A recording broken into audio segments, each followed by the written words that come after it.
wa 11, Bwana analitoa neno lake. Bwana analitoa neno lake. Wanawake watangazao habari ni jeshi kubwa. Yes. Bwana analitoa neno lake. Hajasema wazee, hajasema wa kiume. Na nimechungulia Biblia nzima ni pastor. Sijaona mahali wanasema wanaume wanatangaza habari njema.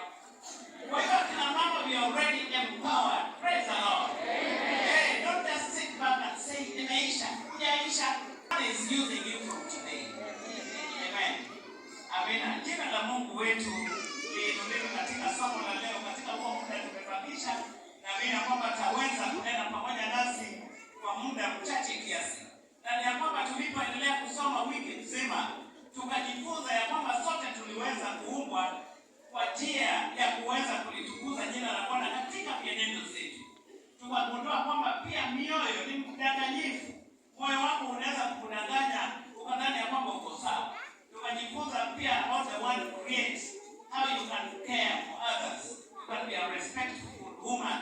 Unaweza train others, empower them, empathize with them. Tukajifunza pia juu ya vile Mungu akikujibu maombi, then what next? Alafu tukajifunza pia about 8 dangerous women in the Bible. Na tukafikia wanawake 6, tukabakisha 2, tutamaliza wakati wa mchana. Amina. Amen. Kwa hivyo somo letu linatoka kitabu cha Esther 4:14 ambalo linasema ya kwamba utakapokuwa umenyamaza. Amina kwamba tukubali. Esther 4:14 inasema mwalimu, kwa maana wewe ukinyamaza kabisa wakati huu, ndipo kutakapotokea Wayahudi msaada na wokovu kwa njia nyingine. Amina. Neno la Mungu linasema if you keep quiet today, inasema if you keep quiet, inaachwa hivyo. Wacha na tuombe. Mungu wetu na Baba wetu unayeishi milele, asante kwa ajili ya neema na uweza zako daima katika sisi wetu tulio wadhaifu, wanyonge, ambaye hatuna hata nguvu. Saa zingine huwa hata tunajiuliza tutaweza, na hakika tunapata nguvu kwa sababu neno lako linatupa nguvu nyakati zote. Neno lako ni kama nyundo inayoweza kuvunja nguvu za yule mwovu. Asante Bwana kwa sababu ya himizo la neno lako nyakati zote ambalo likijaa ndani ya mioyo yetu. Yesu anasema mkinipa nafasi ndani ya mioyo zenu, basi nitakaa na nitaishi pamoja nanyi. Endelea kutenda wema ukitupa nguvu, tukitumainia jina hili nyakati zote. Daudi anasema wewe ndio ngome, tena ni kimbilio, tena ni msaada unaoonekana tele wakati wa mateso. Asante Baba wetu kwa sababu tangu zamani zile sheria ilisimama, dhambi ilipoingia katika ulimwengu wanadamu wakaanguka, lakini ukatutafutia njia mpya ya wokovu. Ukasema wowote ajaye kwako hatapotea milele. Na ukatuhimiza tena katika neno lako Yohana 17:3 linalosema na uzima wa milele ndio huu, wakujue Mungu wa kweli na Yesu Kristo uliyemtuma. Mambo kama haya yanatupa nguvu wakati tunapoona tuko na udhaifu, wakati ambapo tunaona tumeanguka. Bwana, tunapata nafasi tena kwa sababu natuita ya kwamba njoo tusemezane. Tayari kuweza kututakasa, kutusamehe dhambi zetu. Na ndio sababu bado unaendelea kunena pamoja nasi nyakati za jioni hii leo, tukihimizana katika neno lako. Tekanyana akili zetu, tuandalie mema. Roho Mtakatifu atafsiri kila neno kwa ajili yetu. Kwa kuwa umesema Roho Mtakatifu anatafsiri kila neno kwa ajili yetu kwa lugha kusikoweza kubadilishwa. Asante Jehova, kwa sababu katika yote tuliyotendayo, labda huenda ikawa tumetenda kinyume cha mapenzi yako, lakini bado unatuita, unatuambia tugeuke. You are ready to forgive our backslidings. And that's why even today you can still give us a chance as sinners to come before your presence.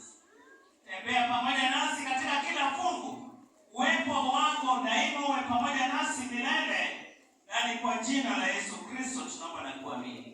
Amen.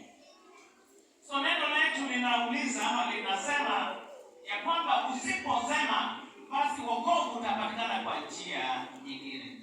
Kitabu cha Esther, and it's a coincidence that today somo letu ambalo tumekuwa nayo katika daftari zetu inagongana pia na lesoni ya leo. So some things happen in a mysterious way. Na tena Esther akaweza kuvaa in her royal robes, na mama pia wamevaa royal blue. Amina. Bwana Yesu asifiwe. Amen. Katika mafundisho tulio nayo ya kwamba unaposoma hadithi ya msichana huyu, hakuwa hata msichana mkubwa, hakuwa amekolea, hata labda atungemwita kama mwanamke kwa sababu alikuwa mdogo sana. So historia ina-unfold kwa kumleta katika maandiko vile Mungu alivyoweza kutumia na taifa la Israeli ikaweza kuokolewa. Bwana Yesu asifiwe. So katika idara ya wana wa kike unapoiangalia, ilianza zamani zile za mwaka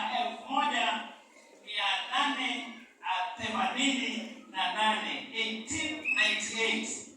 That's when the Women Ministries Department ilianza kuanza, na ilianzishwa na mama wetu Ellen White pamoja na mke anayeitwa S.L. Henry, na idara hii ikaendelea kupata nguvu.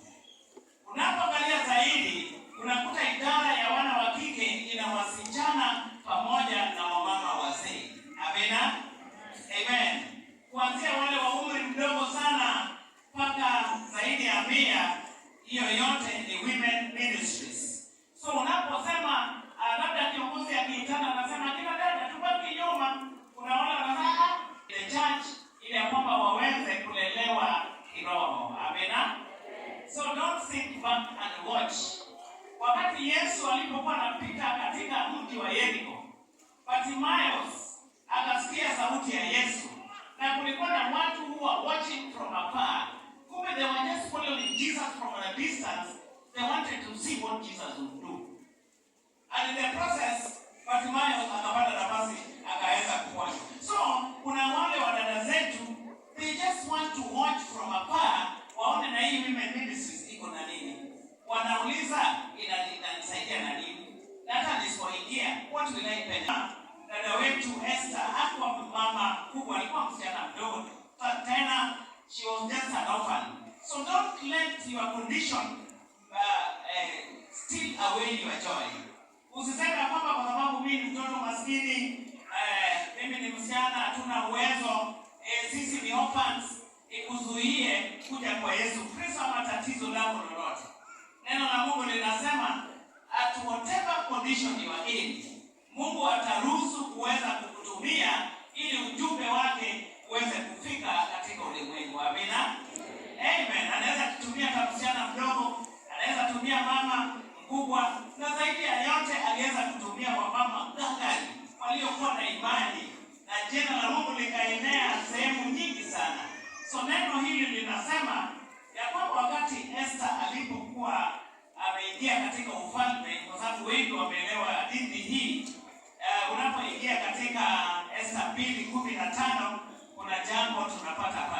2:15 inasema, kitabu cha Esther sura ya 2 mstari 15, hata ilipowadia zamu yake Esther, binti Abihaili, mjomba wake Mordekai, ambaye alimtoa kuwa binti yake ili aingie kwa mfalme, yeye hakutaka kitu ila vile vilivyoagizwa na Hegai, msimamizi wake mfalme, mwenye kuwalinda wanawake. So neno la Mungu linasema katika historia yake, even her background imeletwa ya kwamba she was an orphan.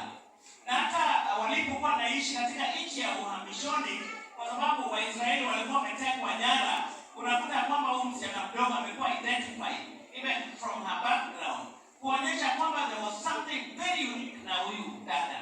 Amina. Kuna jambo alikuwa nayo.